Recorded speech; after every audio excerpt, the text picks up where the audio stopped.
आज मैं बनाने जा रही हूँ हर फेस्टिवल की जान शान, जो हर घर में ज़रूर बनती होगी। तो यहाँ पे मैंने बनाई है मावे की गुजिया, और ये गुजिया खा के आपको बहुत ही मज़ा आने वाला है, क्योंकि ये गुजिया एकदम झटपट सी बन जाती है, कोई झंझट नहीं है इसके अंदर। तो आप इस रेसिपी को ज़रूर देखिए।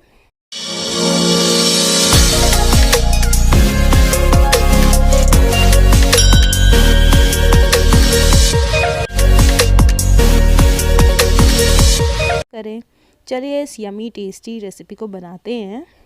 तो यहाँ पे मैंने लिया है लगभग आधा किलो मावा, जो मार्केट में इजीली अवेलेबल है। उसको मैंने इस तरीके से कतरन में काट लिया है। तो अब मैं इसको एक फ्राई पैन में डाल देती हूँ इस तरीके से। तो मैंने सारा ही मावा इसमें यूज़ कर लिया है, और आप चाहें तो इसको घिस भी सकते हैं, और आप चाहें तो इसको क्रम्बल भी कर सकते हैं। इससे क्या होगा, जब हम मावा बनाएंगे तो वो नीचे से जलेगा नहीं, पिघलने का ज़्यादा इंतज़ार नहीं करना पड़ेगा, और जल्दी से ये जो है आसानी से सिक जाएगा। तो अब मैं यहाँ पे इसको हल्की आंच पे इस तरीके से इसको पकाऊंगी। ध्यान रखिए आंच हल्की होनी चाहिए, और आपको इसको छोड़ के नहीं जाना है कहीं, इसके साथ ही रहना है, यानी कि इसको इस तरीके से चलाते रहना है।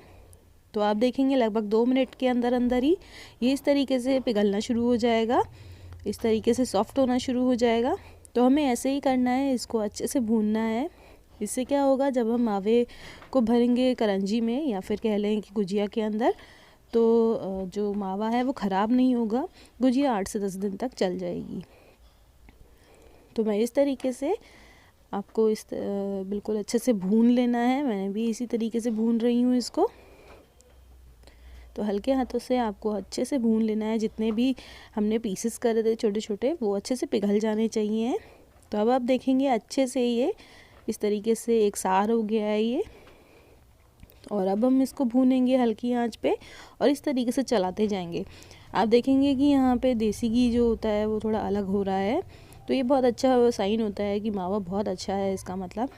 तो अब ये जैसे भून रहा है, तो मैं अब इसको निकाल लेती हूँ प्लेट के अंदर। तो लगभग मैंने यहाँ पे 10 से 15 मिनट के लिए भूना है इसको, और ये बहुत अच्छे से भुन गया है। हल्के हल्के से ब्राउनिंग भी हुई है इसके अंदर, थोड़ा सा कलर भी चेंज हो गया है। और इसको मैं ठंडा करने रख देती हूँ। अब मैंने 1 टेबलस्पून मैंने डाला है यहाँ पे देसी घी का, और इसमें मैं मेवा थोड़ी सी ऐड करूँगी। तो काजू बादाम मैंने यहाँ पे इस तरीके से काट लिए हैं। आप चाहें तो थोड़ा और छोटा भी काट सकते हैं, मैंने थोड़ा सा मोटा मोटा सा रखा है इसमें। तो इस तरीके से मैंने यहाँ पे बादाम डाल दिए हैं, और इसी के साथ साथ मैं यहाँ पे डाल दूँगी काजू को। और इस तरीके से आप इसको अच्छे से भून लीजिए। तो बहुत ज़्यादा देर नहीं लगती है, ध्यान रखिए जलने नहीं चाहिए हैं, इसलिए इसको आप चलाते रहिए, इसको छोड़िए नहीं। इसके साथ साथ मैं यहाँ पे डाल रही हूँ ये चिरौंजी, जो चिरौंजी बहुत ज़रूरी होती है गुजिया में। तो मैंने यहाँ पे चिरौंजी भी डाली है, और इसको भी मैं भून लेती हूँ। भूनने के बाद कुछ इस तरीके से हो जाएगा, लगभग 2 मिनट में ये भुन जाता है। तो अब आपको इस तरीके से लेनी है गहरी वाली परात, और इसको मैं मावा डाल देती हूँ, जो ये ठंडा हो गया है मावा। तो ध्यान रखिए मावा बिल्कुल ठंडा हो जाना चाहिए, गर्म नहीं रहना चाहिए, क्योंकि अगर गर्म होगा तो जो हम मेवा चीनी मिलाएंगे तो वो पिघल जाएगी। तो ध्यान रखिए मावा बिल्कुल रूम टेम्परेचर पे होना चाहिए। और अब मैं इसको इस तरीके से क्रम्बल कर देती हूँ मावे को, तो ये बहुत आसानी से क्रम्बल भी हो जाएगा, बिल्कुल इसी तरीके से। और अब मैं यहाँ पे डालती हूँ मेवा जो मैंने भूनी थी, इसके साथ साथ मैं यहाँ पे किशमिश भी डाल रही हूँ। तो मेवा किशमिश आपके ऊपर डिपेंड है, आपको बहुत सारी डालनी है या थोड़ी कम डालनी है। और ये है 1 कटोरी पूरा भर के मैंने लिया है नारियल का बुरादा। अगर आपके पास सूखा हुआ नारियल है तो उसको आप घिस के डाल सकते हैं। मैंने यहाँ पे नारियल का बुरादा यूज़ किया है, और इसको मैं अच्छे से क्रम्बल कर लेती हूँ इसके साथ, ताकि नारियल का बुरादा और मावा अच्छे से ना कंबाइन हो जाए इस तरीके से। तो मैंने बाकी बचा हुआ भी नारियल का बुरादा इसमें ऐड कर दिया है, और इसको मैं अच्छे से मिक्स कर लेती हूँ इस तरीके से। तो अब मैं यहाँ पे डाल रही हूँ 1 कप भर के, ये है चीनी पिसी हुई, यानी कि बूरा। आप या तो मार्केट से बूरा ले लीजिए, या फिर चीनी को घर में ही पीस सकते हैं। तो यहाँ पे मैंने 1 कप पूरा भर के चीनी ली है। अगर आपकी चीनी थोड़ी मीठी कम है तो आप थोड़ा ज़्यादा भी डाल सकते हैं, लेकिन ये 1 कप पूरा जो है ये काफ़ी रहता है। तो इसको भी मैं अच्छे से मिक्स कर लेती हूँ इसमें। इसके साथ साथ मैं थोड़ी सी इलायची भी ऐड कर रही हूँ, और इसको भी अच्छे से मिक्स कर देती हूँ। तो लगभग 4 से 5 मैंने इलायची यहाँ पे डाली है, और इसको मैं अच्छे से मिक्स कर देती हूँ। तो अब आप देखेंगे कि अच्छे से ये भुरभुरी हो गई है, कहीं से कोई क्रम्बल नहीं होना चाहिए। जैसे ये मोटा सा पीस है, इसको मैं इस तरीके से कर देती हूँ। अब मैं लेती हूँ यहाँ पे 2.5 कप मैदा, या मैंने बड़ा कप लिया है 2.5, और इसको मैं थोड़ी सी जगह बना लेती हूँ इस तरीके से। इसके साथ साथ मैं यहाँ पे डाल रही हूँ घी। ये गरम घी है, तो इस बात का ज़रूर ध्यान रखिए कि ठंडा घी नहीं डालना है, गरम घी ही यूज़ करें यहाँ पे इसके अंदर, बहुत खस्तापन लाने के लिए। ये देखिए जैसे आप डालेंगे इस तरीके से बबल्स आ रहे हैं, ये बहुत ही गर्म घी है, तो इस बात का ज़रूर ध्यान रखें। खस्तापन चाहिए तो गर्म घी आपको बहुत ज़रूरी है इसमें डालना। तो लगभग मैंने आधी कटोरी गर्म घी इसमें डाला है इस तरीके से, और इसको मैं क्या करूँगी, हाथों से इस तरीके से कर लूँगी। आप चाहें तो यहाँ चम्मच भी यूज़ कर सकते हैं, क्योंकि घी बहुत गर्म होता है।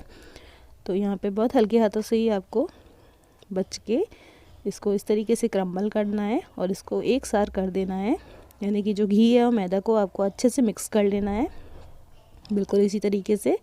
तो बहुत आसानी से, बहुत मिनटों में हो जाता है ये काम। तो अब आप देखेंगे मैं इस तरीके से मुट्ठी बना रही हूँ, तो ये अच्छे से शेप बन रही है, इसकी होल्ड कर रहा है। तो मुझे इतना ही घी चाहिए इसको खस्तापन लाने के लिए कि इस तरीके से मैं मुट्ठी बनाऊँ और ये शेप इसकी होल्ड हो जाए। तो अब मैं क्या करूँगी, इसमें यहाँ पे नॉर्मल पानी ले लेके, यानी कि थोड़ा थोड़ा पानी लेके इसको मैं अच्छे से गूंद लेती हूँ आटा। एक बिल्कुल सॉफ्ट डो बनाना है, बहुत ज़्यादा हार्ड नहीं होना चाहिए। तो थोड़ा सा पानी लेके आप इस तरीके से डो बनाते जाइए, और ज़रूरत पड़े तो और पानी ले लीजिए। एक साथ पानी डालेंगे तो ढीला हो सकता है आटा। तो अब जब ये बनके तैयार हो गया है इस तरीके से, अब नेक्स्ट प्रोसेस शुरू करते हैं हम गुजिया बनाने का। तो यहाँ पे मैंने लिया है ये इस तरीके से स्लरी, यानी कि 1 चम्मच मैदा और पानी को मिला के मैंने स्लरी बना ली है, जैसे हम बनाते ही हैं। और अब एक मैं ये इस तरीके से तोड़ लेती हूँ इसके पेड़े, और इस तरीके से मैं इसको अच्छे से गोल कर लेती हूँ, रोल कर लेते हैं इसको। तो ध्यान रखिए चकला बेलन दोनों को आपको अच्छे से घी लगा लेना है ताकि ये चिपके ना। और इस तरीके से मैंने एक पेड़ा लिया है, इसको मैं बेल लेती हूँ अच्छे से।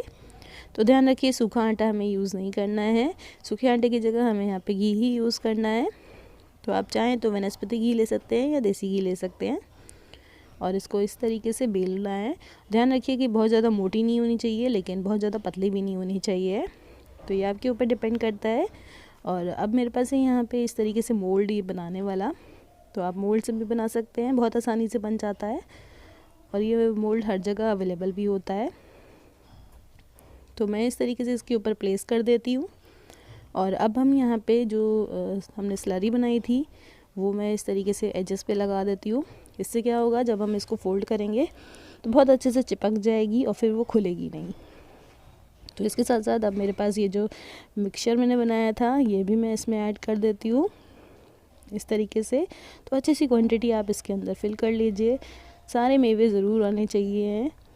और इस तरीके से मैं इसको क्लोज़ कर देती हूँ।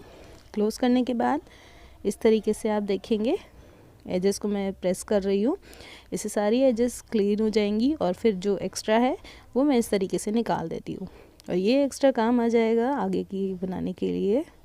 और इसको मैं अच्छे से प्रेस कर देती हूँ, और अब मैं इसको खोलती हूँ आराम से। अब ये देखिए ये एक तरफ बनके तैयार हो गया है। अब इस तरीके से ये एक गुजिया बनके तैयार हो गई है। इसी तरीके से मैंने यहाँ पे सारी गुजिया बना ली हैं, और लगभग ये 25 गुजिया बनी हैं। तो जब तेल थोड़ा सा गर्म हो, ध्यान रखिए बहुत तेज़ गर्म नहीं होना चाहिए, एक बूंदी मैंने डाल के देखी है, इस तरीके से आनी चाहिए। थोड़ी सी पकने लग जाए लेकिन ये ऊपर ना उठ पाए, इस तरीके से आपको डालना है, यानी कि तेल गर्म इतना ही होना चाहिए, बहुत ज़्यादा तेज़ नहीं होना चाहिए, हल्का ही रहना चाहिए। तो अब मैं यहाँ पे गुजिया डाल देती हूँ। गुजिया डालने के बाद आपको पता चलेगा तेल की जो टेम्परेचर है वो कितना है, कि वो गुजिया को ऊपर ही नहीं ला पा रहा है, गुजिया इसमें डूब रही हैं। तो अब आपको क्या करना है, बहुत ही आराम से इसको तलने देना है। अब हल्के हल्के बुलबुले आने लग जाएंगे, गैस की आंच आपको हल्की ही रहने देनी है, और इसी तरीके से ये धीरे धीरे जब ये पकेगा तो जो गुजिया है वो थोड़ी ऊपर आने लग जाएगी और हल्की हल्की सी फूलने लग जाएगी। इस मोमेंट पे आपको इसको पलट लेना होगा, तो आप इसको पलटते जाइए और इस तरीके से ये बनती चली जाएगी। तो लगभग 5 से 10 मिनट के बाद आप देखेंगे गुजिया इस तरीके से बनके तैयार हो गई है, हल्की हल्की ब्राउनिंग आ गई है इस तरीके से, एजेस जो हैं उसके थोड़े से करारे हो जाएंगे। तो अब मैं ये गुजिया अलग से निकाल लेती हूँ। ये देखिए अच्छे से ब्राउन हो गई है, अच्छे से बनके तैयार हो गई है।